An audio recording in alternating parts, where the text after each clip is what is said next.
In the last lesson, what we did was look at the concept of ontological arguments. We outlined Anselm's ontological argument. We looked at some pros and cons, some criticisms, some contemporary criticisms from Anselm's colleagues, shall we say. And then we looked at some other variations. We looked at Descartes' ontological argument, and we then also looked at Kant's response to ontological arguments in general. Well, in this lesson, what we're going to do is talk about cosmological arguments, which are slightly different to ontological in their nature. And really, this lesson is going to be made up of introducing the concept of ontological arguments, then examining probably the founding doctrine of cosmological arguments, which is that of Thomas Aquinas, his Summa Theologica. We're going to examine his specific areas of cosmological arguments, because he has more than one. We're going to examine them all individually. We're going to examine first the concept of the unmoved mover, the concept of the uncaused causer, and also the argument from contingency. And then we're going to finish off by looking at criticisms of the cosmological argument, look at how we can argue against it, and then note some further reading as well. So as an introduction, what is the cosmological argument, and how does it differ from the ontological argument that we discussed in the last lesson? Well, the fundamental basis for the cosmological argument is that it makes the fundamental assumption that the universe cannot explain its own existence. That is the fundamental assumption that is made when somebody is trying to present a cosmological argument. Ultimately, the question we're going to be looking at trying to answer with the cosmological argument is, why is there something rather than nothing? Now, this is a very common criticism that many theists, whether they be Christian, Judeo, or Islam, or Muslim, shall we say, they would often present this kind of question to atheists or to general non-believers, which is, why is there something rather than nothing? This argument is incredibly old. It dates back to at least Plato. However, there's probably evidence of it being even pre-Socratic in terms of its age. And the cosmological argument from the existence of God, which was originally attributed to the work of St. Thomas Aquinas, attempts to answer this question. It attempts to show why there is something rather than nothing, but also in answering it, it attempts to show that the only answer to this question has to involve the existence of God in some way or another. So, as such, we will be answering the question, why is there something rather than nothing, and we will be concluding that the reason for that is because of the existence of God. Let's begin by looking at Aquinas' cosmological argument. So he was one of the most important theological medieval thinkers. He came up with a number of things. He was heavily contributed to works of natural law as well. This is one of the things he contributed to the philosophical field, shall we say. And his work on the existence of God was partially influenced by his discovery of a number of classical works, namely that of Aristotle. So we know that from the period early Dark Age period, we call it the Dark Ages, but really it was incredibly rich in literature, philosophy, art, etc., etc. But ultimately, this early medieval period before Thomas Aquinas was a period where we had not discovered these classical works, namely, Aristotle and Plato and others, some even coming from the Roman period. And so the rediscovery of those works arguably is one of the reasons that brought into passing the Renaissance period, dating back to the classical era of philosophy and of art and culture, etc., etc. And so Aquinas' work is influenced partially by the work of Aristotle. He believed that God can be shown to exist through two ways. The first way is through revelation. This is where God chooses to reveal himself to people, and there are plenty of examples what we can describe from biblical texts and other religious texts, and also through human reason. He believes that we can show that God exists through human reason. Aquinas presented 5 ways of showing that God exists. These are his 5 ways in Summa Theologica, okay, which is his huge magnum opus, a big doctrinal work of medieval philosophy that was actually unfinished. And he showed that we can show the existence of God using 5 different methods, okay, and just like Anselm, and just like Aquinas he wasn't trying to persuade non-believers. He was trying to present a piece of work, a piece of academic work for believers, for Christians. And of the 5 ways, 3 of them are variations of what we can loosely describe as cosmological arguments. So, the first way that he said that we can describe and explain the existence of God is the first variation of the cosmological argument, and this is the concept of the unmoved mover. So it emphasizes the concept of the universe as one of being in change and motion. So the universe is one that is in constant flux. Now, this is also a concept that dates back to a number of pre-Socratic ancient philosophers. People like Thales, for example, who made the claim that you can never step in the same river twice. And, this was an argument, relating to the constant flux and changing of the river. And so the universe is also one that is constantly changing and in motion. Aquinas argued that nothing in the universe would be in motion unless it was moved by something else.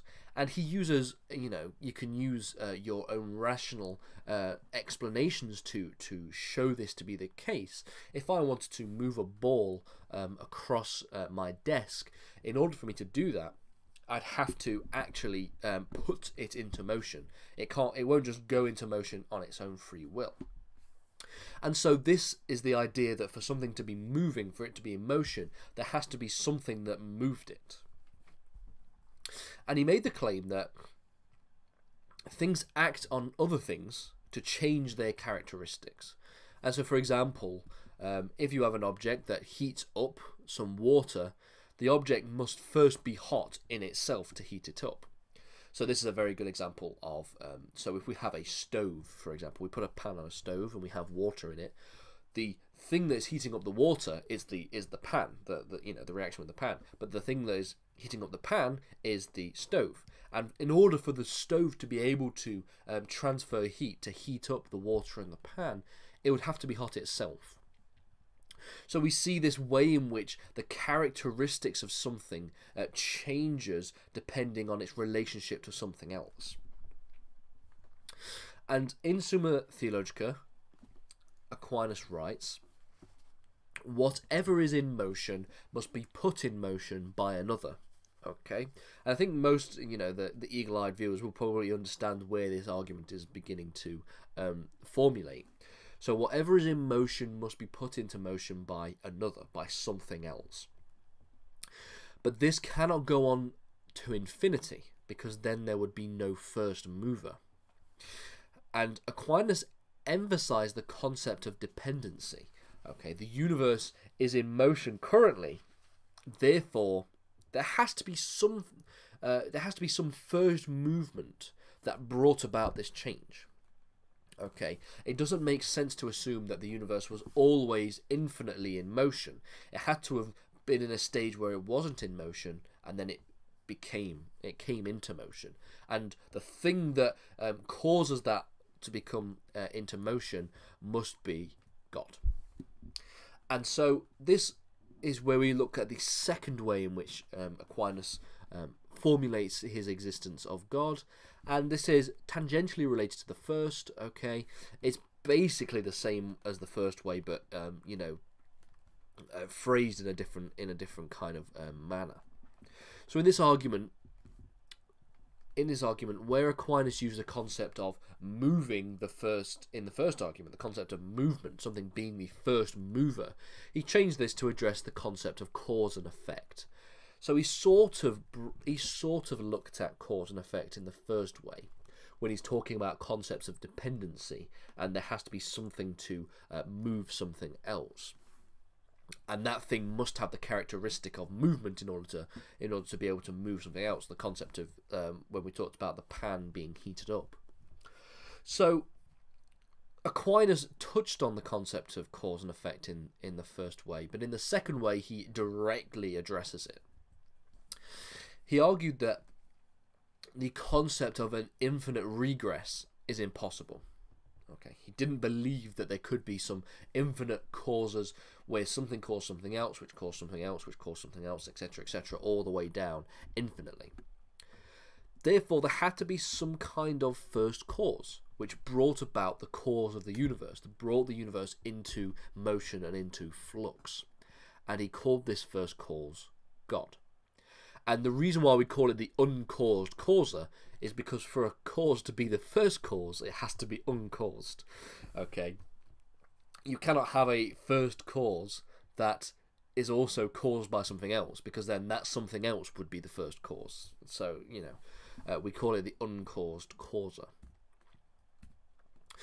Aquinas used the language from Aristotle here. Okay, he said that there had to be what we call an efficient clause, and when we go on to talk about ancient philosophy in a separate set of lessons, we will talk about Aristotelian views of causes and the things that things like formal and efficient causes.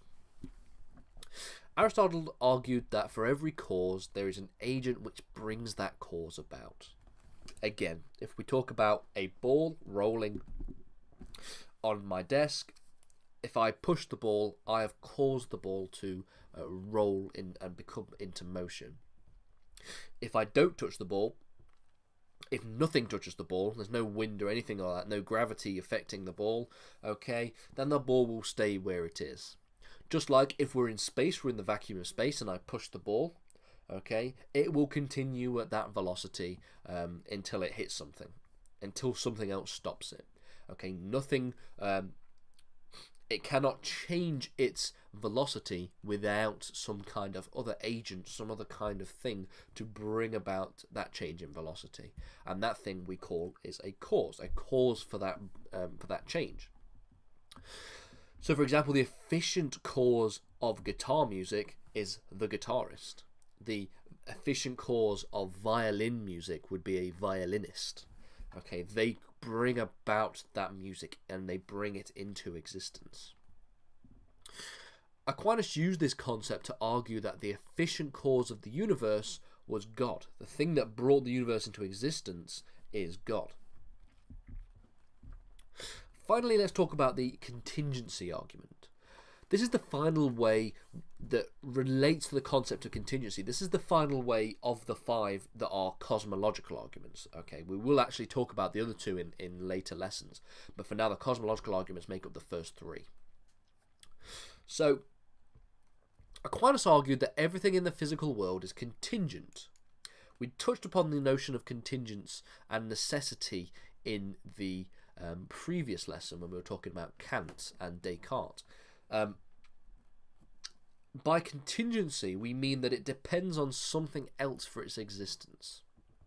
So, for example, I, am a contingent being because in order for my existence to have actually, to have actualized, for me to have actually become into existence, that would involve the role of my parents and their parents and their parents, etc., etc., and a number of other external factors that took place. So therefore we say that, human beings are contingent beings. They depend on something else for them to exist. Contingent things need something else for them to bring into existence. Okay, for example, humans are contingent beings. This is what I've just said. Aquinas argues that there must be some being that is what we would describe as being independent from contingency. We notice that this is tangentially related to the concept of the ontological argument in the last lesson. So we want this to be something that is independent from contingency, that isn't contingent on anything. Okay, it doesn't require anything for its existence. So this would mean that this being does not depend on anything else for its existence. Some people would argue that the universe is not contingent. It doesn't require anything for its existence. Some people would argue, against that, of course. And we call this a necessary being, and Aquinas calls this necessary being God. And he believes that the reason why we have something rather than nothing in this case is because there exists some necessary being, and that necessary being is God. So what are the objections and criticisms to these arguments? I can imagine that a number of people might be able to formulate some objections and criticisms. So the first criticism relates to the concept of infinite regress. If you remember in a couple of slides ago, we noted that Aquinas said that the existence of an infinite regress is impossible. However, he doesn't actually specify any kind of reason as to why it's impossible. He just says that it's impossible. There could absolutely be an infinite regress. The universe itself could be completely infinite. Okay, we know that it stretches back at least 13.8 billion years to the time of the Big Bang, but we don't know anything that happened before the Big Bang, or anything that, we don't have a clue about any of that. So for all we know, the universe is completely infinite. However, Leibniz, Gottfried Wilhelm Leibniz, I believe was his name, argued that even if there was the existence of this infinite regress of cause and effect, one would still need to explain this chain as a whole. So Leibniz accepted criticisms against Aquinas in this regard. He accepted that Aquinas was a little bit silly in his just acceptance that there was no such thing as an infinite regress. He accepted that there could be an infinite regress, but then he argues that, well, this doesn't actually explain away any kind of criticisms, because this actually leaves you with effectively more questions, because he says, okay, we have this infinite regress of cause and effect going all the way back to infinity, but how do we explain the existence of that chain of a cause and effect? So, effectively this leaves us back at square one. There is no evidence that the universe is contingent. While there is evidence to suggest that things inside the universe is contingent, there isn't any evidence to suggest that the universe as a whole, as a whole is. So this is another criticism. So Aquinas again says, well, the universe cannot be contingent, and doesn't really explain why. The only explanation that generally people bring up when it talks about contingency is that things in the universe are contingent, so therefore maybe the universe itself is contingent.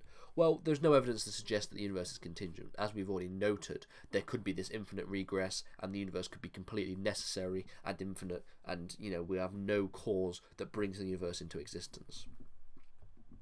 Therefore, we would suggest that the third way of the cosmological argument is provided without any evidence. This lesson has really been very brief in its explanation of the cosmological argument. We've only really looked at one cosmological argument from Aquinas within, existing in three forms. So what I want to do is I want to provide a bunch of further reading on different variations of these cosmological arguments, and then once we've covered all of the topics in philosophy of religion, I'm going to go back over and make some extra lessons on different variations of the cosmological argument. So here's some of the further reading that you can do in the meantime to really brush yourself upon different variations of this cosmological argument. The first one, and probably arguably the most important one, is the Clack cosmological argument. This is one that is definitely a lot more sophisticated. It still has its criticisms, of course. Every argument in this subject has its criticisms, but it's a lot more sophisticated, and it builds a lot upon Aquinas' original existence of God, his original three ways. We also have the some more work by Leibniz and the concept of sufficient reason. That's another area of the cosmological argument that you could discuss and look at. You could also look at Kantian perspectives on cosmological arguments, and you could also look at Bertrand Russell's perspective, a lot more modern interpretation of the cosmological argument. And then finally, in the next lesson, we're going to move on to look at teleological arguments, okay, before we continue to look at moral arguments, and then we begin to examine things like the problem of evil and the concept of religious experience.